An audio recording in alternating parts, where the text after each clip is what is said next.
Hi friends, welcome to our channel. ఈరోజు ఒక crazy crime mystery horror thriller series స్టోరీని explain చేయబోతున్నాను. అదే 2025లో వాణి కపూర్ నటించినటువంటి మండలా మర్డర్స్ సిరీస్. అయితే మంచి మంచి ట్విస్టులతో suspense, mystery, crime investigation, politics, చాతబడులు ఇవన్నీ మిక్స్ అయ్యి చాలా ఇంట్రెస్టింగ్ గా ఉంటుంది. అలాగే ఈ సీజన్ 1లో మొత్తం 8 ఎపిసోడ్లు ఉన్నాయి. సుమారు 5 గంటల 18 నిమిషాల డ్యూరేషన్ ఉంది. నేను వీలైనంత తక్కువ టైంలోనే ఎక్స్ప్లెయిన్ చేయడానికి ట్రై చేస్తాను, కానీ వీడియో లెంత్ మాత్రం పెరిగే అవకాశం మాత్రం ఉంది. అయినా మీకు ఎక్కడ బోర్ కొట్టకుండా ఎక్స్ప్లెయిన్ చేసే బాధ్యత నాది. ఇక టైం వేస్ట్ చేయకుండా స్టోరీలోకి వెళ్ళిపోదాం. Now let's start our video.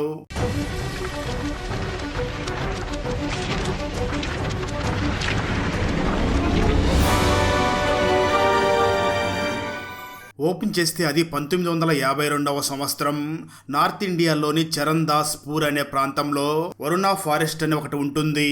ఆ ఫారెస్ట్ ఏరియాలో ఉన్నటువంటి సొరంగంలో అయస్తా అనే మంత్రగత్తెల తెగవారు నివసిస్తూ తాంత్రిక పూజలు, ఏవో ప్రయోగాలు చేస్తూ ఉంటారు. అక్కడ రుక్మిణి అనే ఒక మహిళ ఆ మంత్రగత్తెలందరికీ కూడా నాయకిగా ఉంటూ వాళ్ళు వందల సంవత్సరాలుగా చేస్తున్నటువంటి ప్రయోగాన్ని నిర్వహిస్తూ ఉంటుంది. అక్కడ ఒక శవానికి మరొక వ్యక్తి రక్తాన్ని ఎక్కిస్తూ వాళ్ళ దగ్గర ఉన్న విచిత్రమైన యంత్రాన్ని యాక్టివేట్ చేస్తుంది. సరిగ్గా అదే టైంలో ఊరి జనం దగ్గరికి ఖాన్ అనే ఒక వ్యక్తి వెళ్ళి, ఊరి చివర అడవులో ఉంటూ క్షుద్ర ప్రయోగాలు చేసి అయస్తా తెగ వల్ల మీరందరూ కూడా మీ కుటుంబ సభ్యుల్ని కోల్పోయారు, వారిని ఇలాగే వదిలేస్తే ఊరిలో ఎవరిని కూడా బ్రతకనివ్వరు అని రెచ్చగొట్టడంతో ఊరి జనం అంతా కూడా ఆ మంత్రగత్తుల స్థావరం మీద దాడి చేస్తారు. అయితే అదే టైంలో అయస్తాల స్థావరంలో ఉన్నటువంటి ఒకరు ప్రయోగం చేస్తున్నటువంటి శవానికి నిప్పంటించేస్తారు. ఇక్కడ నిప్పంటించింది ఎవరో మనకి క్లైమాక్స్ లో తెలుస్తుంది. దాంతో ప్రయోగం మధ్యలోనే ఆగిపోవడంతో రుక్మిణి ఆ యంత్రాన్ని తీసుకుని అక్కడి నుంచి పారిపోతుంది. అప్పుడు ఈ సిరీస్ టైటిల్ పడుతుంది. స్టోరీ ప్రజెంట్కి వస్తుంది. ఢిల్లీ పోలీస్ డిపార్ట్మెంట్లో వర్క్ చేస్తున్నటువంటి విక్రమ్ ఒక కేసు విషయంలో సస్పెండ్ అవ్వడంతో మళ్ళీ డ్యూటీలో జాయిన్ అయ్యే వరకు సొంత ఊరైనటువంటి ఆ చరణ్ దాస్పూర్లో స్టే చేద్దామనుకుని తన తండ్రి అయినటువంటి విశ్వనాథ్తో కలిసి ట్రైన్లో వెళుతూ ఉంటాడు. అప్పుడే వాళ్ళకి అభిషేక్ అనే ఒక ప్రెస్ ఫోటోగ్రాఫర్ పరిచయం అవుతాడు. ఈ అభిషేక్ కుడి చేతి బొటనవేలు లేకపోవడం గమనించినటువంటి విక్రమ్ బొటనవేలు లేకుండా ఫొటోస్ తీయడం సాధ్యమేనా అని ఆలోచిస్తూ ఉంటాడు. ఆ వెంటనే విక్రమ్ మరియు విక్రమ్ ఫాదర్ వాళ్ళ పాత ఇంటికి చేరుకోగా విక్రమ్కి మాత్రం తన తల్లి అయినటువంటి వసుధ జ్ఞాపకాలే గుర్తుకు వస్తూ ఉంటాయి. అలాగే చిన్నతనంలో తన తమ్ముడైనటువంటి పవన్ వద్దు అంటున్న తన ఫాదర్ స్కూటర్ కీస్ దొంగలించి డ్రైవ్ చేయడంతో అక్కడ యాక్సిడెంట్ అయ్యి తమ్ముడిని కూడా కోల్పోయి ఉంటాడు. విక్రమ్ అదంతా గుర్తు చేసుకుని బాధపడుతూ ఉంటాడు. మరోపక్క బొటనవేలు లేని ఫోటోగ్రాఫర్ అయినటువంటి అభిషేక్కి ఒక గుర్తు తెలియని వ్యక్తి ఫోన్ చేసి మన సీఎంకి చెందినటువంటి పిఏకి రౌడీ షెటర్ బ్రదర్ అయినటువంటి సంజయ్, విజయ్ మరియు బంటి లంచం ఇవ్వబోతున్నారు అని ఆ లొకేషన్ డీటెయిల్స్ ని చెప్పడంతో అభిషేక్ వెంటనే ఆ ఏరియాకి వెళ్లి సీఎం పిఏ లంచం తీసుకుంటూ ఉండగా ఫొటోస్ తీసి వారు అభిషేక్ని చూడడంతో అక్కడి నుంచి పరుగు తీస్తాడు. కట్ చేస్తే ఆ తర్వాత రోజు విక్రమ్ దగ్గరికి తన చిన్ననాటి ఫ్రెండ్ అయినటువంటి ప్రమోద్ వచ్చి మాట్లాడుతూ, విక్రమ్ నువ్వు సస్పెండ్ అవ్వడం మంచి పని జరిగింది, నాకు కూడా నా పోలీస్ జాబ్ చిరాకు వస్తుంది, కొన్ని రోజులు సరదాగా నాతో పాటు తిరుగునంటూ ఉంటాడు. సరిగ్గా అదే సమయంలో నదిలో మొండెం లేకుండా కేవలం కాళ్ళు, చేతులు, తల కలిపి కుట్లు వేసి తల మీద విచిత్రమైన మండల సింబల్ని గీసినటువంటి డెడ్ బాడీ దొరుకుతుంది.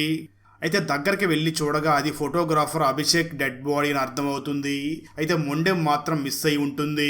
అదే సమయంలో అభిషేక్ శవం మీద ఉన్నటువంటి ఆ మండల సింబల్ని చూసినటువంటి విక్రమ్ ఇలాంటి సింబల్ని నేను ఆల్రెడీ ఎక్కడో చూశాను అని ఆలోచించి వెంటనే ఇంట్లో ఉన్న తన మదర్ పర్సన్ ఓపెన్ చేయగా దానిలో అచ్చం అలాంటి సింబలే ఉన్నటువంటి ఒక కాయిన్ ని చూస్తాడు. ఆ వెంటనే ప్రమోద్ని కలిసినటువంటి విక్రమ్ నాకు బాగా గుర్తుంది, నా వల్ల యాక్సిడెంట్ అయ్యి తమ్ముడికి క్రిటికల్ గా ఉన్న సమయంలో నాన్న స్పెషలిస్ట్ డాక్టర్ ని కలవడానికి వెళ్ళాడు. అదే టైంలో అమ్మ నన్ను హాస్పిటల్లో వదిలేసి తమ్ముడిని తీసుకుని మా పిన్ని సుధాని కూడా తీసుకుని వరుణ ఫారెస్ట్ ప్రాంతానికి వెళ్ళింది. అక్కడ ఏమైందో తెలియదు. ఆ తర్వాత రోజు అక్కడ గాలించగా తమ్ముడు శవంతో పాటు అమ్మ పర్సు దొరికింది. ఆ పర్సులోనే ఈ విచిత్రమైన సింబల్ ఉన్న కాయిన్ కూడా ఉంది. అప్పటి నుంచి అమ్మ కానీ సుధా పిన్ని కానీ ఎవరూ కనిపించలేదు. నాకెందుకు అమ్మ బ్రతికే ఉంటుంది అని అనిపిస్తుంది, మనం ఒకసారి అమ్మని వెతకాలి అని అంటాడు. మరోపక్క ఆ ప్రాంతానికి చెందినటువంటి పొలిటీషియన్ అనన్య బయట రాజకీయం చేసుకుంటూ ఉండి అనన్య భర్త అయినటువంటి ప్రతాప్ మాత్రం ఒక యాక్సిడెంట్ వల్ల కాళ్ళు చచ్చుబడిపోయి మంచానికే పరిమితం అయ్యి అనన్యను చూసి తిడుతూ, నేను మంచానికే పరిమితం అవ్వడం వల్ల పార్టీ నీకు టికెట్ ఇవ్వాలని చూస్తుంది, నువ్వు టికెట్ కోసం కోసం పక్కలో పడుకునే రకానివి అంటూ తనని తిడుతూ ఉంటాడు. కానీ అనన్య మాత్రం ప్రతాప్ ని ఒక్క మాట కూడా తిట్టకుండా పార్టీ నుంచి టికెట్ ఎలా తెచ్చుకోవాలో నాకు బాగా తెలుసు అని అంటూ ఉంటుంది. అనన్య దగ్గరే పిఏగా వెంకట్ అనే ఒక వ్యక్తి చాలా నమ్మకంగా వర్క్ చేస్తూ ఉంటాడు. అనన్యకి ప్రత్యర్థులైనటువంటి సంజయ్ మరియు విజయ్ సీఎం పిఏకి లంచం ఇవ్వడానికి వెళ్లారు. ఆ ఫొటోస్ ని సీక్రెట్ గా తీసినటువంటి ఫోటోగ్రాఫర్ ని కూడా దారుణంగా చంపేశారు అంటూ మీడియా వాళ్ళకి లీక్స్ ఇచ్చి వాళ్ళ పొరుగు పోయేలాగా చేస్తూ ఉంటాడు. అయితే సంజయ్ మరియు విజయ్ మాత్రం వాళ్ళ అమ్మాయినటువంటి లీలాని చూసి, వాడు ఆ రోజు మా ఫొటోస్ తీశాడు, మేము వాడిని పట్టుకోవడం కోసం వెంట పడ్డాం, కానీ వాడు మాత్రం దొరకలేదు, వాడిని ఎవరో చంపితే అనన్య అదంతా కూడా మా మీద నెట్టేయాలని చూస్తుంది అని అంటూ ఉంటారు. అదే టైంలో విక్రమ్ అనుకోకుండా అనన్యని కలుస్తాడు. నిజానికి వీళ్ళిద్దరికీ కూడా ఇంతకు ముందే పరిచయం ఉండి ఉంటుంది.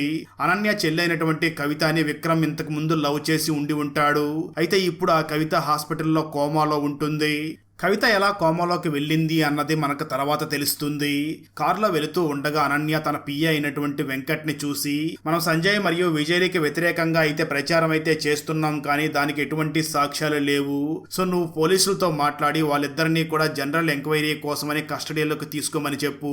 అలాగే ఈ సంజయ్ మరియు విజయ్లకి చిన్న తమ్ముడు బంటి ఉన్నాడు కదా, వాడు ఒట్టి వెర్రివాడు, వాడికి ఫోన్ చేసి మీ ఇద్దరు అన్నయ్యల్ని కూడా ఎన్కౌంటర్ చేయబోతున్నారని వాడికి చెప్పు, వాడు వెర్రితనం ఏదో ఒకటి చేస్తాడు, దాన్నే మనం పొలిటికల్ గా వాడుకుందామని అంటుంది.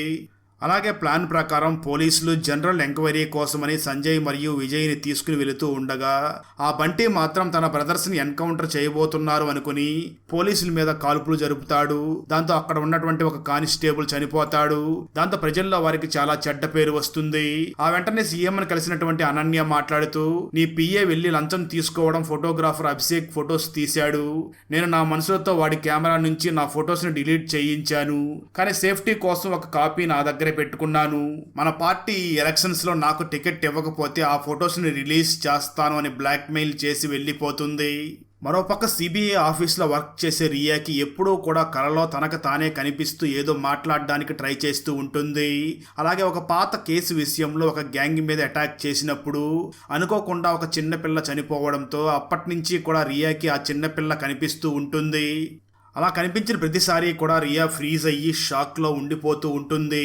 రియా తన పై అధికారిని కలిసి, నేను ఇంకా ఎంతకాలం ఇలా డెస్క్ జాబ్ చేయాలి, ఆ చరణ్దాస్ పూర్లోని ఫోటోగ్రాఫర్ హత్య కేసుని నేను విచారిస్తాను అని పై అధికారిని ఒప్పిస్తుంది. అదే టైంలో విక్రమ్ కూడా తన ఫాదర్ని చూసి, అమ్మ కనిపించకుండా పోయినప్పుడు సుధా పిన్ని కూడా కనిపించకుండా పోయింది కదా, అప్పటికే సుధా పిన్నికి ఒక కొడుకు ఉండేవాడు, నేను వెళ్ళి ఎంక్వైరీ చేశాను, ఆ ఫోటోగ్రాఫర్ అభిషేకే సుధా పిన్ని కొడుకు అని అంటాడు. ఇక్కడే స్టోరీ 20 సంవత్సరాల గతానికి వెళ్తుంది. విక్రమ్ వాళ్ళ అమ్మ వసుధ తన చిన్న కొడుకైనటువంటి పవన్ మరియు సుధాని తీసుకుని ఆ వరుణ ఫారెస్ట్ దగ్గరికి అర్ధరాత్రి టైంలో చేరుకుంటుంది. ఆ వెంటనే సీక్రెట్ గుహ దగ్గరికి వెళ్లి సుధాని బయటే వెయిట్ చేయమని చెప్పి వసుధ పవన్ ని తీసుకుని గృహ లోపలికి వెళ్లి అక్కడ ఉన్నటువంటి మంత్రగాడిని కలిసి వరం కావాలి అని అంటుంది.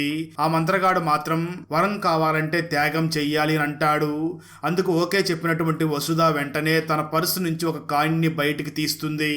ఆ కాయిన్ కి ఒకవైపు విచిత్రమైన సింబల్ ఉండగా మరోవైపు ప్లెయిన్ గా ఉంటుంది. వసుధ వెంటనే ఆ కాయిన్ని మంత్రగాడి దగ్గర ఉన్న మిషన్లో వెయ్యిగా అది ఆ కాయిన్ మీద రెండో వైపు కూడా ఒక సింబల్ని గీసి ఆ కాయిన్ని వెంటనే బయటికి పంపిస్తుంది. దాంతో వసుధ వెంటనే ఆ కాయిన్ని తీసి తన పర్సులో పెట్టుకుని తన కుడి చేతి బొటన వేలిని మిషన్లో పెట్టి నా కొడుకు ప్రాణాలతో బ్రతకాలి అని కోరుకోగానే ఆ మిషన్ వసుధ బొటన వేలిని తేగంగా కట్ చేసి స్వీకరిస్తుంది. ఇక్కడ స్టోరీ ప్రజెంట్కి వస్తుంది. విక్రమ్ మాత్రం తన ఫాదర్ ని చూసి ఆ ఫోటోగ్రాఫర్ నా పిన్ని కొడుకు అని చెప్పి చాలా బాధపడుతూ ఉంటాడు. స్టోరీ మళ్ళీ 7 సంవత్సరాల వెనక్కి వెళుతుంది. సంజయ్ మరియు విజయ్ల ప్రత్యర్థులు వారిని చంపడానికి వెతుకుతూ చివరికి వారు ఉన్న స్థావరం కనిపెట్టి వారిని చంపడానికి వెళుతూ ఉంటారు. ఆ సమయంలో సంజయ్ మరియు విజయ్ల అమ్మాయినటువంటి లీలా ఒక గుర్తు తెలియని మహిళ దగ్గరికి వెళ్లి నా కొడుకులు ప్రమాదంలో ఉన్నారు, వారిని కాపాడాలి అని అడగడంతో ఆ గుర్తు తెలియని మహిళ వెంటనే లీలాకి ఒక కాయిన్ ఇస్తుంది. అయితే ఇక్కడ ఆ గుర్తు తెలియని మహిళ ఫేస్ మాత్రం మనకి ఇక్కడ చూపించరు. ఆమె ఎవరు అన్నది మనకు తర్వాత తెలుస్తుంది. ఆ వెంటనే లీలా అడవిలోని మంత్రగాడి దగ్గరికి వెళ్లి కాయినిచ్చి తన బొటన వేలు త్యాగం చేసి నా కొడుకులు ప్రాణాలతో బ్రతకాలి అని కోరుకుంటుంది. సరిగ్గా అదే టైంలో ప్రత్యర్థులు సంజయ్ మరియు విజయ్ల మీద అటాక్ చేసినప్పటికీ ఆశ్చర్యంగా తేనెటీగలు వచ్చి సంజయ్ మరియు విజయ్లని కరవకుండా కేవలం వాళ్ళ ప్రత్యర్థులనే కరుస్తూ ఉంటాయి. దాంతో వీళ్ళిద్దరూ కూడా వాళ్ళ ప్రత్యర్థుల్ని చంపేసి తప్పించుకుంటారు. స్టోరీ ప్రజెంట్ కి వస్తుంది. అదే సమయంలో రియా కేసు విచారణ కోసమని ఆ చరణ్ దాస్ పూర్కి చేరుకుంటుంది.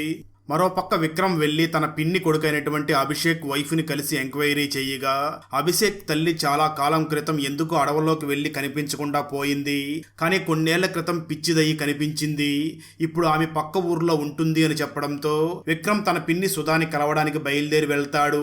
మరోపక్క లీలా వెళ్లి మళ్లీ గుర్తు తెలియని మహిళని కలిసి 7 ఏళ్ల క్రితం నువ్విచ్చిన కాయంతో నా కొడుకుల్ని కాపాడుకున్నాను, ఇప్పుడు మళ్లీ వారు ఒక కేసులో ఇరుక్కున్నారు, వారిని కాపాడాలి అని అనడంతో ఆ మహిళ మళ్లీ లీలాకి మరొక కాయనిస్తుంది.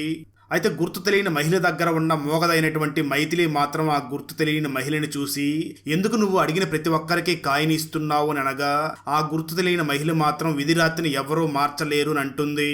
ఆ వెంటనే లీలా వెళ్లి తన కొడుకుల్ని చూసి నా కుడి చేతి బొటన వేలు ఆల్రెడీ త్యాగం చేసి మిమ్మల్ని కాపాడుకున్నాను, ఇప్పుడు శత్రువుల నుంచి తప్పించుకోవడానికి మీరే మీ వేలు త్యాగం చెయ్యండి అని కాయిన్ వారికి ఇస్తుంది. మరోపక్క ఫోటోగ్రాఫర్ కేసులో ఎంక్వైరీ చేయడానికి రియా అనన్య ఇంటికి వెళ్లి అనన్య కొడుకుతో కొంచెం సేపు సరదాగా మాట్లాడి అనన్య బయటికి వెళుతూ ఉండడంతో కారులోకి ఎక్కి వెళ్లే దారిలోనే ఎంక్వైరీ చేస్తాను అని అంటుంది. అలా వెళ్లే దారిలోనే అనన్యాని చూసి అభిషేక్ చనిపోవడానికి ముందు అభిషేక్ కి ఒక కాల్ వచ్చింది. ఆ కాల్ మీ ఇంటి పరిసర ప్రాంతాల నుంచే వచ్చింది. అంటే నాకేమనిపిస్తుందంటే ఆ సంజయ్ మరియు విజయ్లు మీకు ప్రత్యర్థులు కాబట్టి మీరే వారు సీఎం పిఏని కలవబోతున్నారు అని అభిషేక్ కి ఇన్ఫర్మేషన్ ఇచ్చి ఉంటారు. అందుకే అభిషేక్ ఫోటోలు తీశాడు. ఆ తర్వాత అతను చనిపోయాడు. అతను చనిపోవడం వెనక మీ హస్తం కూడా ఉండి ఉండవచ్చు. ఎందుకంటే అతను చనిపోతే మీ ప్రత్యర్థులైనటువంటి విజయ్ మరియు సంజయ్ని అందరూ అనుమానిస్తారు కదా అంటూ ఉండగానే అనన్య కారు డ్రైవర్ అనన్యాని చూసి నన్ను క్షమించండి అమ్మా, ఆ విజయ్ మరియు సంజయ్లు నా కూతుర్ని కిడ్నాప్ చేసి నిన్ను అప్పజెప్పమన్నారు, అందుకే కారుని ఇక్కడ ఆపుతున్నాను అని కారుని ఒక నిర్మానుష్యమైన ప్రాంతానికి తీసుకుని వెళ్లి అక్కడ వదిలేసి వెళ్లిపోతాడు. సరిగ్గా అదే సమయంలో అక్కడికి విజయ్ గ్యాంగ్ వచ్చి వారి మీద అటాక్ చేస్తుంది. ఆ అటాక్ లో అనన్య మరియు రియాలు ఫైట్ చేస్తూ ఉండగా సడన్ గా రియాకి ఆ చిన్న పాప కనిపించడం స్టార్ట్ అయ్యి తను ఫ్రీజ్ అయిపోగా అనన్య తన డ్రైవర్ తో అక్కడి నుంచి వెళ్లిపోతుంది. ఆ విజయ్ మనసులో రియా తల మీద కొట్టడంతో తను అక్కడే స్పృహ కోల్పోయి పడిపోతుంది. దాంతో రియాని వెంటనే తన కారు డిక్కీలో పెట్టుకున్నటువంటి విజయ్ మరియు సంజీలు అక్కడి నుంచి వెళ్లిపోతారు. మరోపక్క విక్రమ్ తన పిన్ని ఉంటున్నటువంటి ఏరియా దగ్గరికి వెళ్లి తన పిన్నితో మాట్లాడి తన తల్లికి ఏమైందో తెలుసుకునే ప్రయత్నం చేయగా సుధా మాట్లాడుతూ మీ అమ్మ వరం అడగడానికి వరుణ ఫారెస్ట్ లోకి వెళ్లి బొటన వేలిచ్చింది, ఆ సైతాన్ నన్ను కూడా చంపేస్తాడు అని ఏడుస్తూ ఉంటుంది. దాంతో విక్రమ్ ఆ అడవిలో ఏముందో తెలుసుకోవాలి అని అడవిలోకి బయలుదేరతాడు. అదే టైంలో రియాని డిక్కీలో పెట్టుకున్నటువంటి విజయ్ మరియు సంజయ్లు ఆ కారులోని అడవిలోకి చేరుకుని తమ దగ్గర నమ్మకంగా ఉండేటటువంటి బిజ్జును చూసి నువ్వు మా కోసం ప్రాణమైనా ఇస్తా అంటూ ఉంటావు కదా, మా కోసం నీ ప్రాణం వద్దు, నీ బొటన వేలు ఇవ్వు అని కొంత డబ్బులు దానికిచ్చి వారు గుహ బయట వెయిట్ చేస్తూ బిజ్జుని వెంటనే లోపలికి వెళ్ళమని చెప్పి నీ బొటన వేలు ఇచ్చి విజయ్ మరియు సంజయ్ అన్నల శత్రువులు నాశనం అవ్వాలి అని కోరుకో అని అంటారు. బిజ్జు వెంటనే లోపలికి వెళ్లి తన బొటన వేలుని త్యాగం చేసి వరం కోరుకుంటూ ఉంటాడు. సరిగ్గా అదే సమయంలో విక్రమ్ కూడా అక్కడికి చేరుకుంటూ ఉంటాడు. వరం కోరుకున్న తర్వాత మాంత్రికుడు అక్కడి నుంచి వెళ్లిపోతూ ఉండగా సంజయ్ మరియు విజయ్ల వెంటనే గన్ను బయటికి తీసి మా వరం తీరే వరకు నువ్వు ఇక్కడే ఉండాలి, ఎక్కడికి వెళ్ళడానికి వీలు లేదు అని అంటారు. అయితే ఆ మాటలు విన్న మాంత్రికుడు మాత్రం నవ్వగా సరిగ్గా అదే సమయంలో ఒక వ్యక్తి ఫేస్ కు మాస్క్ పెట్టుకుని అక్కడికి వచ్చి అడవిలో మెరుపు వేగంతో తిరుగుతూ ఆ ప్రాంగణంలో ఏవో చిన్న చిన్న టాబ్లెట్స్ ని వెయ్యిగా వాటి నుంచి పొగ రిలీజ్ అవుతుంది. ఆ పొగని పిలిచి అందరూ కూడా కదలకుండా అయిపోతారు. అప్పుడు ఆ మాస్క్ వ్యక్తి వెంటనే వారి మీద అటాక్ చేసి రెప్పపాటు క్షణంలో అన్నదమ్ములిద్దరినీ కూడా చంపేసి బిజ్జును మాత్రం వదిలి వెళ్లిపోతాడు. ఆ తర్వాత అక్కడికి వచ్చినటువంటి విక్రమ్ కారు డిక్కీలో నుంచి సౌండ్ వస్తూ ఉండడంతో వెంటనే అక్కడికి వెళ్లి రియాని బయటికి తీసి ఆ సమయంలో బిజ్జు షాక్ లో ఉండడం చూస్తాడు. ఆ రోజు రాత్రి ఆ ప్రాంతంలోనే ఉంటున్నటువంటి శాస్త్రి గారి భార్య అయినటువంటి కలింది స్నానం చేసి పూజకి రెడీ అవుతూ ఉండగా ఆ శాస్త్రి గారికి తన ఇంట్లో ఒక నీడ కనిపిస్తుంది. ఆ నీడను చూసినటువంటి శాస్త్రి గారు కలిందిని చూసి నాకు మృత్యువు నీడ కనిపిస్తుంది, అంటే మరణం తప్పదు, మరణం రాబోతుంది అని అనుకుంటూ ఉంటాడు. మరోపక్క మరోపక్క పోలీసులు అడవిలో క్రైమ్ జరిగినటువంటి ఆ ప్లేస్ దగ్గరికి చేరుకుని ఆ సంజయ్ మరియు విజయ్ల డెడ్ బాడీస్ ని పరిశీలిస్తూ ఉంటారు. ఆ సమయంలో విక్రమ్ గుహ లోపలికి వెళ్ళగా అక్కడ గోడల మీద విచిత్రమైన సింబల్స్ చూస్తాడు. మరోపక్క రియా అనన్యాన్ని ఎంక్వైరీ చేయడానికి పిలిచి, నిన్న నేను ఫైట్ చేస్తూ ఉండగా వదిలి వెళ్ళిపోయావు. ఆ గ్యాంగ్ నన్ను చంపితే వారికి రాజకీయ జీవితం లేకుండా పోతుందనే కదా అలా చేశావు. నీ మీద ఎంక్వైరీ నడుస్తుంది అని అంటుంది. ఆ వెంటనే విక్రమ్ని పిలిచి, నువ్వెందుకు రాత్రి టైంలో ఆ అడవిలో తిరుగుతున్నావు అని అడగ్గా విక్రమ్ మాట్లాడుతూ తన మదర్ గురించి ఇప్పటి వరకు తనకు తెలిసిందంతా కూడా చెప్పి, నన్ను కూడా మీ టీంలో ఉంచుకోండి, నాకు మా అమ్మ గురించి తెలియాలి అని అంటాడు. ఆ వెంటనే బిజ్జుని చూసి, నువ్వెందుకు అడవిలో ఉన్నావు అని అనగా బిజ్జు కూడా జరిగిందంతా కూడా చెప్పి, ఆ విజయ్ మరియు సంజయ్లు చెప్పినట్లుగానే వరం కోరుకున్నాను, తర్వాత ఎవరో మాస్క్ పెట్టుకుని వచ్చి అటాక్ చేసి చంపేశాడు అని చెప్తాడు. అదే సమయంలో శాస్త్రి గారు రియా దగ్గరికి వచ్చి, నేను పురాతన గ్రంథాల ద్వారా నీడల మీద పరిశోధనలు చేస్తూ ఉంటాను. ఒక్కొక్క నీడకి ఒక్కొక్క ఎనర్జీ ఉంటుంది. నాకు చనిపోయిన వారు కూడా కనిపిస్తారు. మరణం శరీరానికే కానీ ఆత్మకి కాదు. నిన్న రాత్రి మా ఇంట్లో ఒక మృత్యు నీడ కనిపించింది. అంటే మరణం తప్పదు. నాకు జిమ్మీ ఖాన్ అనే ఒక స్నేహితుడు ఉన్నాడు. అతను ప్రస్తుతం ఈ ప్రాంతంలో జరుగుతున్న హత్యల మీద పరిశోధనలు చేస్తూ ఉంటాడు. అతను కూడా చెప్పాడు, తర్వాత జరిగే హత్య ఒక పేరున్న గురువుదవుతుంది. నేను ఇప్పటికే కొన్ని వందల మందికి నీడల్ని అధ్యయనం చేసే విద్యను నేర్పించిన గురువుని. సో నెక్స్ట్ హత్య చేయబోయేది నన్నే అని అంటాడు. అదే టైంలో అక్కడికి శాస్త్రి గారి భార్య అయినటువంటి కలింది వచ్చి, మీ మాటలు ఎవ్వరూ నమ్మరు, మీకు పిచ్చి పట్టిందనుకుంటారు, మన కొడుకు భోజనం టైవైంది పదండి అని అనగా శాస్త్రి గారు వెంటనే రియాని చూసి, మా కొడుకు మేము లేకుండా తిండి తినడం అని చెప్పి అక్కడి నుంచి వెళ్ళిపోతాడు. ఆ మాటలు మొత్తం విన్నటువంటి విక్రమ్ వెంటనే ఆ శాస్త్రి గారి ఫ్రెండ్ అయినటువంటి జిమ్మీ ఖాన్ ని కలవాలి అని వెళ్ళగా ఆ జిమ్మీ ఖాన్ కరెంటు బిల్లు కట్టలేదు అని ఎలక్ట్రిసిటీ డిపార్ట్మెంట్ వాళ్ళు పవర్ కనెక్షన్ తీసేసి ఉంటారు. ఆ టెన్షన్ లో ఉన్నటువంటి జిమ్మీ ఖాన్ విక్రమ్ తో మాట్లాడడానికి ఇంట్రెస్ట్ చూపించడు. సరిగ్గా అదే సమయంలో రియా వెళ్లి ఆ శాస్త్రి గారి ఇంటి దగ్గరలో ఎంక్వైరీ చేయగా అక్కడే ఒక ట్విస్ట్ రివీల్ అవుతుంది. అక్కడ ఉన్నవారు రియాని చూసి, కొంతకాలం క్రితం ఆ శాస్త్రి గారి కొడుకు చనిపోయాడు, అప్పటి నుంచి భార్యాభర్తలు ఇద్దరూ కూడా పిచ్చి వాళ్ళు అయిపోయి వాళ్ళకి ఇంకా తమ కొడుకు కనిపించినట్లుగా ఊహించుకుంటూ ఉంటారు అని చెప్తారు. ఆ వెంటనే స్టేషన్ లో ఉన్న బిజ్జు ఇంటి దగ్గరికి రాగా అక్కడ అందరూ కూడా చాలా హ్యాపీగా డాన్స్ చేస్తూ ఉంటారు. అక్కడ వారందరూ కూడా రియాని చూసి, 5 సంవత్సరాల క్రితం తప్పిపోయినటువంటి బిజ్జు కొడుకు అవధేశ్ తిరిగి వచ్చాడు, అందుకే అందరూ కూడా హ్యాపీగా ఉన్నారు అని చెప్తూ ఉంటారు. ఇక ట్విస్ట్ ఏమిటి అంటే విజయ్ మరియు సంజయ్లు ఆ కాయిన్ ని బిజ్జుకిచ్చి తమ శత్రువులు అంతమయ్యేలాగా కోరుకోమని చెప్పి ఉంటారు. కానీ బిజ్జు మాత్రం లోపలికి వెళ్ళి తప్పిపోయిన నా కొడుకు తిరిగి రావాలి అని కోరుకుని ఉండి ఉంటాడు. రియా వెంటనే స్టేషన్కి వెళ్ళి, నువ్వు ఆ రోజు రాత్రి చూసిన కిల్లర్ గురించి చెప్పకపోతే 5 సంవత్సరాల తర్వాత ఇంటికి తిరిగి వచ్చిన నీ కొడుకుని ఏదో ఒక కేసులో ఇరికిస్తాను అని అంటుంది. మరోపక్క విక్రమ్ అనన్య పిలవడంతో ఒక హోటల్ దగ్గరికి వెళ్ళగా అనన్య విక్రమ్ ను చూసి, నీకు ఒకటి చూపిద్దామని పిలిపించాను అని ఎదురుగా ఉన్న బిల్డింగ్ లో ఉన్న ఒక కిటికీని చూపిస్తుంది. ట్విస్ట్ ఏమిటి అంటే అక్కడ మంచానికే పరిమితమైనటువంటి అనన్య భర్త అయినటువంటి ప్రతాప్ నార్మల్ గానే నడుస్తూ ఒక మహిళతో ఎఫ్ఐఆర్ లో ఉంటాడు. అది చూసిన అనన్య, నా భర్తకి 6 నెలల క్రితమే నయమైపోయింది, అయినా నాకు ఆ విషయం చెప్పకుండా ఇలా ఎఫ్ఐఆర్ నడుపుతూ నా వెనకాల పాలిటిక్స్ చేస్తున్నాడు అని అంటుంది. విక్రమ్ వెంటనే అనన్యాని చూసి, నీకు ఎలక్ట్రిక్ డిపార్ట్మెంట్ లో వారు కూడా తెలుసు కదా, నువ్వు ఒక ఇంటికి పవర్ కనెక్షన్ ఇప్పించాలి అని చెప్పి ఆ జిమ్మీ ఖాన్ ఇంటికి కనెక్షన్ ఇప్పిస్తాడు. దాంతో జిమ్మీ ఖాన్ చాలా హ్యాపీగా ఫీల్ అయ్యి విక్రమ్ను చూసి, నీకు ఆ హత్యల గురించి తెలియాలి అంతే కదా అని అంటాడు. మరోపక్క రియా ఆ శాస్త్రి గారితో మాట్లాడడం కోసం వెళ్ళగా అక్కడ వారు ఒక కుర్చీని చూపించి దానిలో నా కొడుకు ఉన్నాడు అని అనగా ఆ కుర్చీ సడన్ గా కదులుతూ ఉంటుంది. వాడు చనిపోయినా మాతోనే ఉంటున్నాడు అని చెప్తారు. అలా రియా శాస్త్రి గారితో మాట్లాడుతూ ఉండగానే శాస్త్రి గారు రియాని చూసి మృత్యు వచ్చేసింది అంటూ వెంటనే గుండెను పట్టుకుని కుప్పకూలి పడిపోతాడు. అప్పుడు శాస్త్రి గారి తలకి గాయం అయ్యి అక్కడికక్కడే చనిపోతాడు. దాంతో రియా వెంటనే శాస్త్రి గారి వైఫ్ ని వెతుకుతూ దేవుడి గదిలోకి వెళ్ళగా అప్పటికే అక్కడ శాస్త్రి గారి భార్య తల లేకుండా చనిపోయి ఉంటుంది. మరోపక్క జిమ్మీ ఖాన్ విక్రమ్ను చూసి, నేను మా ఇంటిని రిపేర్ వర్క్ చేయిస్తూ ఉండగా మా తాతయ్య బుక్స్ బయటపడ్డాయి. ఆయన అప్పట్లో ఐఎస్టీల మీద వారి చేతబడుల మీద పరిశోధనలు చేశాడు. ఆయనే ఊరి ప్రజలందరికీ కూడా ఆ మంత్రగత్తెల గురించి చెప్పాడు. ఇప్పుడు జరుగుతున్న హత్యలు లాంటివే 1952లో కూడా జరిగాయి. ఆ హత్యలని ఇప్పుడు జరుగుతున్న హత్యలకి పోల్చి చూసినప్పుడు నెక్స్ట్ ఎవరి హత్య జరుగుతుందో తెలుస్తుంది. అలా చూస్తే ఒక గురువు హత్య జరగబోతుంది అని చెప్తూ ఉంటాడు. ఇక్కడే స్టోరీ 1 year ఇయర్ వెనక్కి వెళ్తుంది. ఒక జర్నలిస్ట్ సీక్రెట్ గా ఒక ప్యాకేజ్ ని పోలీస్ ఆఫీసర్ అయినటువంటి విక్రమ్ కి పంపిస్తాడు. విక్రమ్ తో అప్పుడు రిలేషన్ లో ఉన్నటువంటి కవిత ఆ డాక్యుమెంట్స్ ని చూసి మినిస్టర్స్ 2,000 కోట్ల స్కామ్ చేశారు, ఆ స్కామ్ కి సంబంధించిన ఆధారాలన్నీ కూడా ఉన్నాయి అని అంటుంది. అయితే విక్రమ్ మాత్రం ఇలాంటి విషయాల్లో వేలు పెట్టడం మనకంత సేఫ్ కాదు అని అంటూ ఉంటాడు. అదే టైంలో విక్రమ్ మీద గన్నుతో అటాక్ చేయగా ఆ అటాక్ లో కవిత తలకి గాయం అయ్యి కోమాలోకి వెళ్లిపోతుంది. స్టోరీ ప్రజెంట్ కి వస్తుంది. పోలీసులు వెంటనే శాస్త్రి గారి ఇంటి దగ్గరికి చేరుకుని విచారిస్తూ ఉంటారు. శాస్త్రి గారి వైఫ్ బాడీ మీద కూడా ఆ మండల సింబల్ ని గీసి ఉంటారు. అలాగే కిల్లర్ చంపే ముందు విక్టిమ్ కదలకుండా ఫ్రీజ్ అయిపోవడానికి వాడుతున్నటువంటి టాబ్లెట్స్ అక్కడ క్రైమ్ సీన్ లో దొరకడంతో విక్రమ్ సీక్రెట్ గా ఆ టాబ్లెట్స్ ని ఎవిడెన్స్ బాక్స్ లో నుంచి దొంగలిస్తాడు.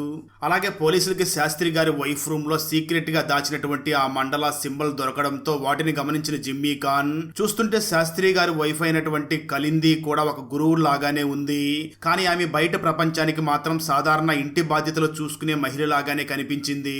కానీ కలింది క్రైమ్ సీన్ చూస్తుంటే కలింది తనకు తానే ఆత్మార్పణం చేసుకున్నట్లుగా కనిపిస్తుంది. అంటే కిల్లర్ తన కోసం వస్తాడు అని తనకు ముందే తెలిసినట్లు ఉంది. అలాగే జరిగిన అన్ని హత్యల్ని చూస్తూ ఉంటే వాళ్ళందరూ కూడా ఏదో ఒక టైంలో వరం పొందిన వాళ్ళేని అంటాడు. ఆ వెంటనే విక్రమ్ వెళ్లి తను ఆ ఎవిడెన్స్ బాక్స్ లో నుంచి దొంగలించినటువంటి ఆ టాబ్లెట్ ని తన ఫ్రెండ్ అయినటువంటి ప్రమోద్ కి ఇచ్చి వీటిని సిటీకి తీసుకుని వెళ్లి ఈ టాబ్లెట్ సిటీలో ఎక్కడ దొరుకుతాయో కనుక్కో అని చెప్తాడు.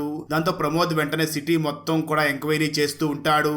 అదే టైంలో జిమ్మీ ఖాన్ పాత హత్యల ప్యాటర్న్ ని పరిశీలించి నెక్స్ట్ ఒక రాజు కుటుంబానికి చెందినటువంటి రాకుమారి హత్య జరగవచ్చు, కిల్లర్ ఆమె ఫేస్ ని తీసుకుని వెళతాడు అని అంటాడు. ఆ మాటలు విన్న విక్రమ్ వెంటనే పొలిటికల్ ప్రచారంలో ఉన్నటువంటి అనన్యకి ఫోన్ చేసి మీరు రాజు కుటుంబీకులని ఒకప్పుడు కవిత నాకు చెప్పింది, కిల్లర్ నెక్స్ట్ ఒక రాజకుమారిని చంపుతాడు, నువ్వు ప్రమాదంలో ఉన్నావు అనగా అనన్య మాత్రం నాకేం ప్రమాదం లేదు, నీకు డౌట్ గా ఉంటే నువ్వు కూడా నా దగ్గరికి రా అని తన లొకేషన్ చెప్పడంతో విక్రమ్ వెంటనే అనన్య దగ్గరికి వెళ్తాడు. అదే టైంలో రియా వెళ్లి మొదట్లో చనిపోయినటువంటి ఫోటోగ్రాఫర్ వైఫ్ ని విచారించగా నా భర్త అభిషేక్ కి ఎఫ్ఐఆర్స్ ఎక్కువ, ఆ మధ్య ఒక వివాహితతో ఎఫ్ఐఆర్ పెట్టుకున్నాడు, ఆ విషయం తెలుసుకుని ఆమె భర్త అభిషేక్ ని చంపాలి అని ప్లాన్ చేశాడు. అదే టైంలో అభిషేక్ ఒక వారం రోజులు కనిపించకుండా పోయి తిరిగి మళ్ళీ ఇంటికి వచ్చాడు. అలా తిరిగి వచ్చిన అభిషేక్ చేతికి బొటన వేలు లేదు. అలాగే అభిషేక్ ని చంపాలి అని చూసినటువంటి ఆ వ్యక్తి ఒక యాక్సిడెంట్ లో చనిపోయాడు. అప్పటి నుంచి కూడా అభిషేక్ దేవుడు నాకు వరం ఇచ్చాడు అంటూ ఉండేవాడు అని ఒక కాయిన్ తో పాటు తన భర్త లాకర్ లో ఉన్న కొన్ని ఫొటోస్ ని కూడా రియాకి చూపిస్తుంది. అప్పుడే ఒక ట్విస్ట్ రివీల్ అవుతుంది. అదేమిటి అంటే మొదటి నుంచి కూడా అడిగిన వాళ్ళందరికీ కూడా కాయిన్స్ ఇస్తున్న గుర్తు తెలియని మహిళ మరి ఎవరో కాదు, రీసెంట్ గా చనిపోయినటువంటి శాస్త్రి వైఫ్ అయినటువంటి కలిందినే అలా చేస్తూ ఉంటుంది. అదే టైంలో అనన్యతో పాటు ఉన్నటువంటి విక్రమ్ అనన్యతో పాటు ఆ రోజు నైట్ అక్కడే స్టే చేస్తూ ఉంటాడు. అప్పుడే విక్రమ్ అనన్యని చూసి స్లోగా అట్రాక్ట్ అవుతూ ఉంటాడు. అనన్య కూడా ఆ విక్రమ్ ను చూసి కవిత కన్నా ముందు నేనే నిన్ను కలిశాను, చూడగానే ఇష్టపడ్డాను, కానీ నువ్వు మాత్రం నా లవ్ ని గుర్తించలేదు, కవితని లవ్ చేశావంటూ వెంటనే తనను వెళ్లి కిస్ చేస్తుంది.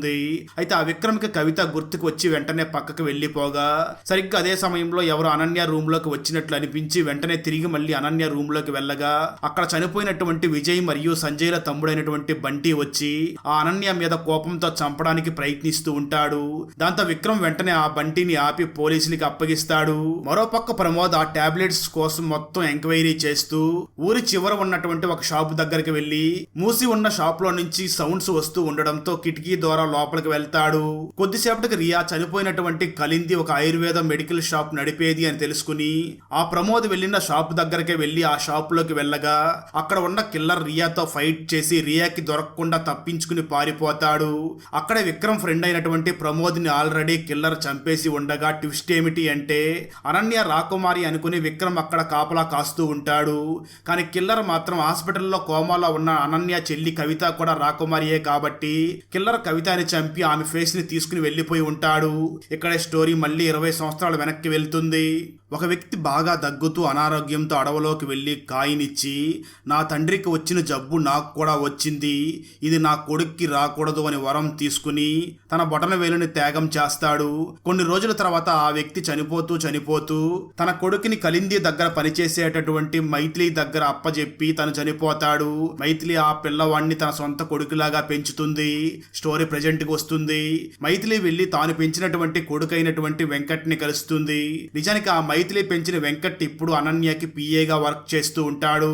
మైథిలి తన సైకిల్ ద్వారా ఆ వెంకట్తో, నీ తండ్రి కూడా అడవిలో వరం తీసుకున్నాడు, ఇప్పుడు వరం పొందిన వాళ్ళందరూ కూడా చనిపోతున్నారు, కానీ నువ్వు మరణం నుంచి తప్పించుకోవడానికి నా దగ్గర ఒక ఉపాయం ఉంది, నేను చెప్పినట్లే చేస్తే నీ ప్రాణం నిలుస్తుంది అని అంటుంది. మరో పక్క రియాకి తన కలలో తనకి తానే కనిపిస్తూ ఏదో మాట్లాడడానికి ట్రై చేస్తూ ఉంటుంది. మరో పక్క అనన్య భర్త అనన్యాన్ని చూసి త్వరలో నీకు ఒక ట్విస్ట్ ఇవ్వబోతున్నాను అని చెప్పడంతో అనన్య వెంటనే తన భర్త ప్రతాప్ వేరే మహిళతో ఉన్న వీడియోని చూపించి, నువ్వు నడవగలవని నాకు తెలుసు, నీ ఎఫ్ఐఆర్ కూడా నాకు తెలుసు, ఇది నా ఇల్లు, నా ఇంట్లో ఉంటూ నా ఫ్యామిలీ ఆస్తిని అనుభవిస్తూ నన్నే కొడుతూ ఉంటావా, ఇప్పుడు నర్సు నీకు ఇచ్చిన ఇంజెక్షన్ వల్ల నీ కాళ్ళు చచ్చిబడిపోతాయి, నువ్వింకెప్పటికీ కూడా పైకి లేవలేవు, నీ చుట్టూ ఉన్న వాళ్ళందరూ కూడా నా మనుషులే, ఆఖరికి నీతో ఎఫ్ఐఆర్ లో ఉన్న మహిళ కూడా నా మనిషే అని అంటుంది. అదే టైంలో రియా పై అధికారి వచ్చి రియాని కలిసి మాట్లాడుతూ, వీలైనంత త్వరగా కేసుని క్లోజ్ చెయ్యి, అలా చేయకపోతే ఈ కేసుని వేరే వాళ్ళకి అప్పచెప్తాను అని అంటాడు. ఆ తర్వాత కవిత మరియు ప్రమోద్ల డెడ్ బాడీ దొరికినటువంటి పరిసర ప్రాంతాల్లో ఎంక్వైరీ చెయ్యగా సంజయ్ మరియు విజయ్ల మదర్ లీలా అక్కడికి రెగ్యులర్ గా వచ్చేది అని తెలుసుకున్నటువంటి విక్రమ్ వెంటనే లీలా దగ్గరికి వెళ్లి ఎంక్వైరీ చేస్తాడు. లీలా విక్రమ్ ని చూసి, కలింది మరియు మైథిలి కలిసి కాయిన్స్ ఇచ్చేవారు, మైథిలినే వెంకట్ తల్లి అని అంటుంది. విక్రమ్ వెంటనే మైథిలి కొడుకి అనన్య దగ్గర వర్క్ చేస్తున్న వెంకట్ అని రియాకి ఫోన్ చేసి చెప్తాడు. అదే టైంలో జిమ్మీ ఖాన్ కూడా రియాతో మాట్లాడుతూ, నెక్స్ట్ ఒక సర్వెంట్ కొడుకుని కిల్లర్ చంపబోతున్నాడు, అంటే అనన్యకి పిఏ అయినటువంటి వెంకట్ ఫాదర్ కూడా ఒకప్పుడు అనన్య ఫాదర్ దగ్గర సర్వెంట్ గా వర్క్ చేశాడు, సో వెంకట్ చనిపోవచ్చు అని అంటాడు. సరిగ్గా ఆ రోజు రాత్రి అనుకున్నట్లుగానే కిల్లర్ వెంకట్ దగ్గరికి వెళ్ళగా వెంకట్ తనని పెంచిన మైథిలి చెప్పిన ప్లాన్ ని అమలు చేస్తాడు. వెంకట్ వెంటనే కిల్లర్ ని చూసి, నువ్వు నన్ను చంపడానికి వస్తావని నాకు ముందే తెలుసు, మీకు కొన్ని రూల్స్ ఉంటాయి కదా, నువ్వు నెక్స్ట్ వరం పొందిన వారిని, అది కూడా ఒక సర్వెంట్ కొడుకుని చంపాలి, అయితే నీ రూల్ ప్రకారం సంజయ్ మరియు విజయ్ల దగ్గర సర్వెంట్ గా వర్క్ చేసినటువంటి బిజు కూడా ఈ మధ్యనే తప్పిపోయిన తన కొడుకు తిరిగి రావాలి అని, తను కూడా వరం పొందాడు కదా, అంటే బిజ్జు కొడుకు కూడా వరం పొందిన సర్వెంట్ కొడుకే కదా, అందుకే నన్ను వదిలేసి ఆ బిజ్జు కొడుకుని చంపేయి, వాడిని నేనే ఇక్కడికి తీసుకుని వచ్చి నీ కోసం ఎదురు చూస్తున్నాను, మా అమ్మ మైథిలి మీ మాంత్రికుల కోసం ఎన్నో ఏళ్లగా పనిచేస్తుంది కదా, ఆమె కోసం నన్ను వదిలేయండి అని రిక్వెస్ట్ చేస్తాడు. హాయ్ ఫ్రెండ్స్, మీకేమనిపిస్తుంది, ఆ కిల్లర్ ఇప్పుడు వెంకట్ ని ప్రాణాలతో వదిలేసి బిజ్జు కొడుకుని చంపుతాడా లేదా వెంకట్ నే చంపుతాడా కామెంట్ చేయండి. ఇక్కడే స్టోరీ 20 సంవత్సరాల గతానికి వెళ్తుంది. లడక్ ట్రిప్ లో ఉన్నటువంటి జిమ్మీ ఫోన్ సిగ్నల్స్ లేక 20 రోజుల తర్వాత ఇంటికి ఫోన్ చెయ్యగా జిమ్మీ కొడుకు ఫోన్ లిఫ్ట్ చేసి, అమ్మ చనిపోయి 20 రోజులయ్యింది అని అంటాడు. అప్పటి నుంచి జిమ్మీ కొడుకు జిమ్మీకి దూరంగా బ్రతుకుతూ ఉంటాడు. స్టోరీ 2022కి వస్తుంది. ఒకరోజు శాస్త్రి గారు జిమ్మీ దగ్గరికి చిన్న పాపని తీసుకుని వచ్చి, నీ కొడుకు కోడలో ఇద్దరు చనిపోయారు, నీ మనవరాలు నూరు బాధ్యత నీదే అని ఆ నూర్ని జిమ్మీకి అప్పచెప్తాడు. అప్పటి నుంచి జిమ్మీ నూర్ని పెంచుతూ ఉంటాడు. స్టోరీ ప్రెజెంట్కి వస్తుంది. వెంకట్ రిక్వెస్ట్ చేసినట్లుగానే కిల్లర్ వెంకట్కి బదులుగా ఆ బిజ్జు కొడుకుని చంపి తన కాళ్ళని తీసుకుని వెళ్ళిపోయి ఉంటాడు. అదే టైంలో జిమ్మీ రియాకి ఫోన్ చేసి, నేను నెక్స్ట్ ఎవరిని చంపబోతున్నారో కనిపెట్టాను, కిల్లర్ ఒక చిన్న వయసు ఉన్న వ్యక్తిని చంపి ఆ వ్యక్తి గుండెని తీసుకుని వెళ్ళిపోతాడు అని చెప్తాడు. మరోపక్క విక్రమ్ కవిత బాడీ దగ్గర ఏడుస్తూ అనన్యాన్ని చూసి, కవితని నువ్వే కదా సంతకం పెట్టి డిశ్చార్జ్ చేసావని అనగా ఆ మాటలు విన్నటువంటి అనన్య, నేనెందుకు నా చెల్లిని చంపుకుంటాను, వెంకట్ రోజు నా దగ్గర 100 సంతకాలు తీసుకుంటూ ఉంటాడు, నాకు తెలియకుండానే సంతకం తీసుకుని ఉంటాడు అని అంటుంది. అదే టైంలో అనన్య కొడుకు రిత్విక్ ని కూడా కిల్లర్ కిడ్నాప్ చేసి తీసుకుని వెళ్లిపోయాడు అని పోలీసులకు తెలిసి వాళ్ళు అలర్ట్ అయ్యి సిటీ మొత్తం కూడా వెతుకుతూ ఉంటారు. విక్రమ్ మాత్రం వెంకట్టే ఆ కిల్లర్ కి హెల్ప్ చేస్తున్నాడు అనుకుని వెంకట్ ఇంటి దగ్గరికి వెళ్లి మొత్తం చెక్ చేయగా అక్కడ దొరికిన వస్తువుల్ని బట్టి వెంకట్ కూడా విక్రమ్ ప్రేమించినటువంటి ఆ కవితనే లవ్ చేశాడు అని తెలుస్తుంది.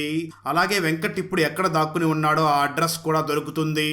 మరోపక్క రియా అండ్ టీం అతి కష్టం మీద ఊరి చివర ఉన్నటువంటి అంబులెన్స్ లో అనన్య కొడుకు ఉన్నాడు అని తెలుసుకుని అక్కడికి వెళ్ళగా అక్కడ కిల్లర్ దొరకడు, కానీ అంబులెన్స్ డోర్ ఓపెన్ చేస్తే ఆటోమేటిక్ గా వారి మీదకి బాణాలు వేసేలాగా కిల్లర్ ఒక సిస్టమ్ ని ఫిక్స్ చేసి వెళ్లిపోయి ఉంటాడు. దాంతో రియా అండ్ టీం అతి కష్టం మీద అనన్య కొడుకుని కాపాడతారు.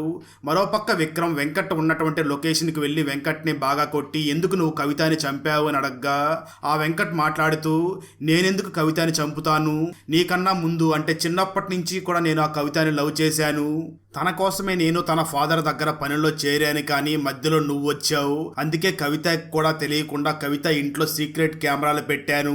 అప్పుడే నువ్వు కవిత మినిస్టర్ చేసిన స్కామ్ గురించి మాట్లాడుకోవడం విని ఆ విషయం మొత్తం కూడా మినిస్టర్ కి చెప్పాను. అలా చెప్తే మినిస్టర్ నిన్ను చంపేస్తాడు. నేను కవితతో ఉండొచ్చు అనుకున్నాను, కానీ ఆ అటాక్ లో నువ్వు బ్రతికిపోయావు. కవిత కోమాలోకి వెళ్లిపోయింది. నేనెందుకు కవితని చంపుకుంటాను అని అంటాడు. మరోపక్క రియా కిల్లర్ ఎందుకు అనన్య కొడుకుని చంపకుండా మనకు దొరికిపోయేలాగా చేశాడు, అంటే కిల్లర్ మనల్ని డైవర్ట్ చేశాడు, కిల్లర్ ఎవరినో చంపబోతున్నాడు అని అనుకుంటూ ఉంటుంది.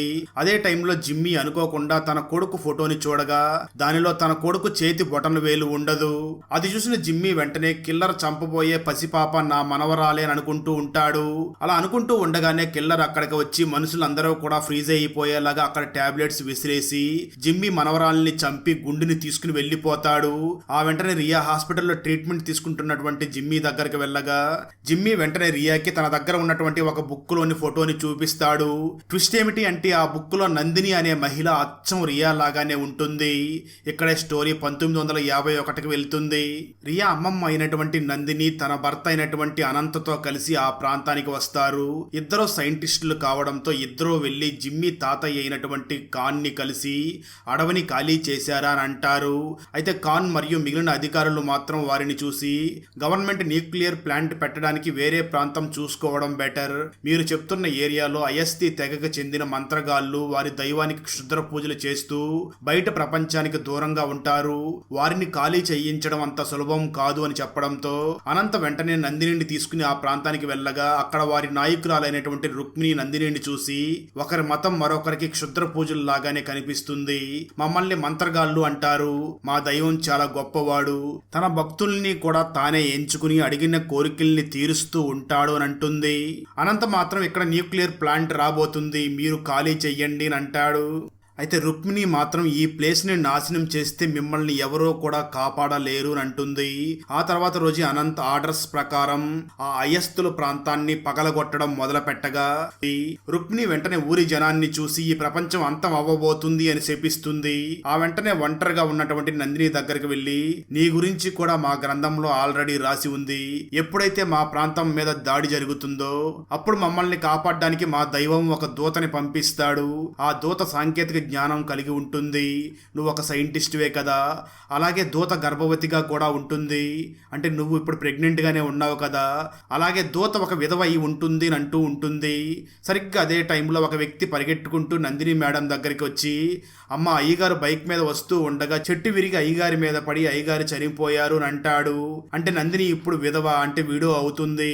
అలా 1 సంవత్సరం గడిచిన తర్వాత భర్త చనిపోయిన తర్వాత రుక్మిణి మాటలకి ప్రభావితం అయినటువంటి ఆ నందిని వారితో పాటు అక్కడే ఉంటూ రుక్మిణి అడిగినటువంటి ఒక పరికరాన్ని రెడీ చేస్తూ ఉంటుంది. చివరికి ఆ పరికరం కూడా రెడీ అవ్వగా నందిని చాలా హ్యాపీగా ఫీల్ అవుతూ ఇప్పుడు మనం చనిపోయిన వారిని కూడా బ్రతికించవచ్చు అని అంటూ ఉంటుంది. అయితే రుక్మిణి మాత్రం ఒకప్పుడు ఈ జనం మనల్ని అవమానించారు, ఈ ప్రపంచాన్ని నాశనం చెయ్యాలి అనుకుంటూ ఉంటుంది.